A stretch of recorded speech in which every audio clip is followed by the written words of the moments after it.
Hello, my name is Carrie Gleiser, and I am a co-director and co-founder of the Center for Integrative Health. And I'm here today with one of our clinicians, Julie Putkin, who is a somatic and expressive art therapist. And Julie and I are going to talk a little bit about her practice today. So welcome, Julie. Thank you so much, Carrie. So how would you describe your practice? I would describe my practice as an ongoing invitation to find the ways that we experience our own wholeness.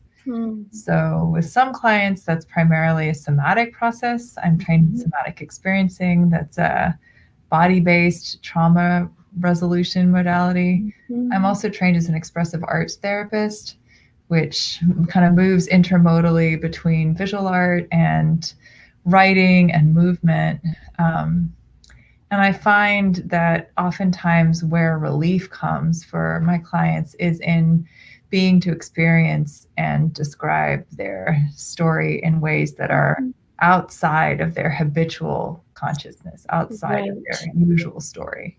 Yeah, I love that. So they can recover or discover other parts of the self that maybe aren't integrated or haven't been recognized or had light shown on them. So it sounds like you have a lot of different ways of inviting those parts of the selves, or those shadow selves, or those, left behind selves, or those painful selves into the room.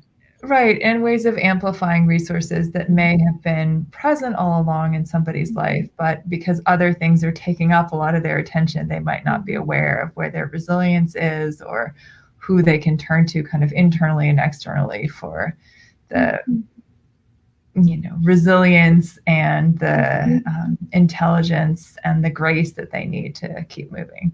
So it's kind of inner scavenger hunt for treasures. Like what might already be in there and isn't being used. Yeah, I love that. And then actually sometimes now that I'm seeing some clients over Zoom, and I'm seeing some clients outdoors on the golf course that's across the street from the Center for Integrative Health.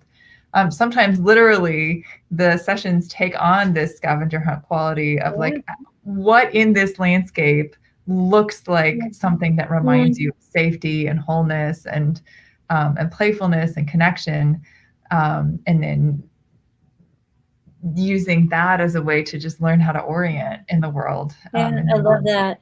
It incorporates mindfulness and incorporates kind of seeing and recognizing the self more fully in nature, which is a blessing and certainly a refuge for healing for many of us.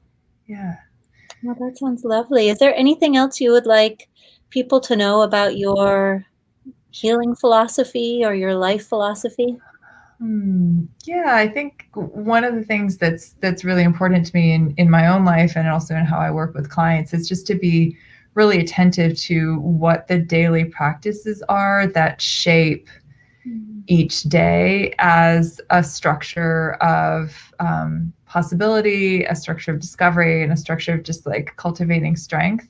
So some of that might be through physical practices, Tai Chi, exercise, yoga. I think all those are really important. Some of those might be through daily creative practices.